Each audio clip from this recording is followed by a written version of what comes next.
All right, so my hubby to-do list has finally won. And this seat that our dogs ripped up about a year or two ago, we're finally going to fix it. So our first step is going to be to remove all of those bolts holding that seat. It was 13 millimeters for this. And so Tim's loosening them all up. So here's another close-up of that seat that we're trying to fix. Since they chewed it out, we're gonna have to get some different layers in there. We're gonna be using some of this old foam that was packaged around some of the car parts we've used before. Just 4 quick bolts. We can see that we've removed the seat from our go-kart.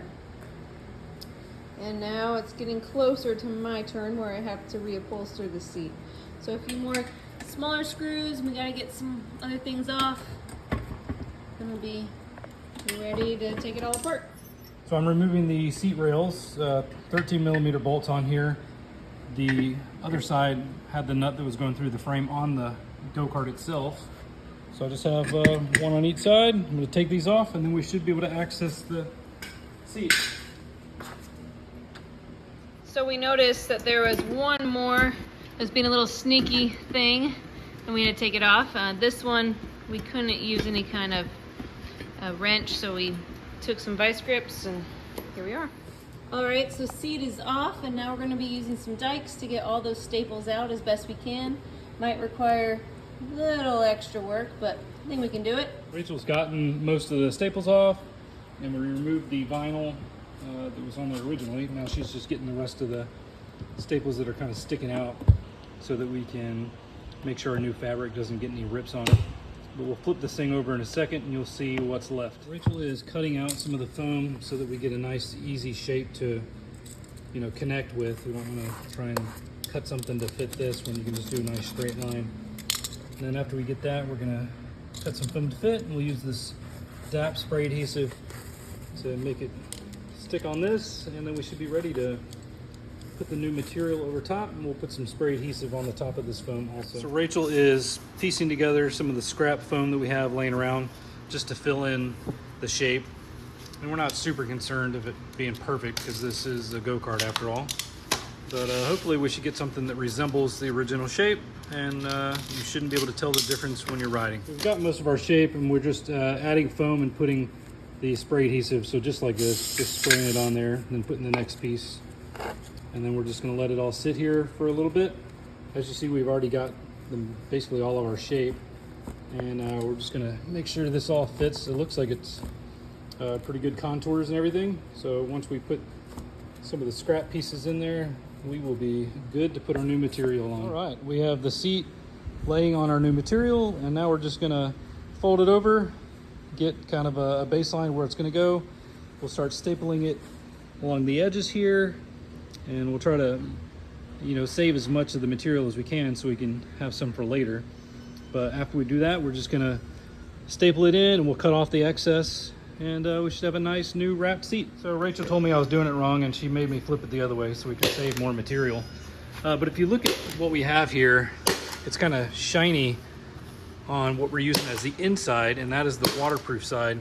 Our other side is like more textured, and we used to have vinyl, but the girls prefer not to have that because it sticks to their legs.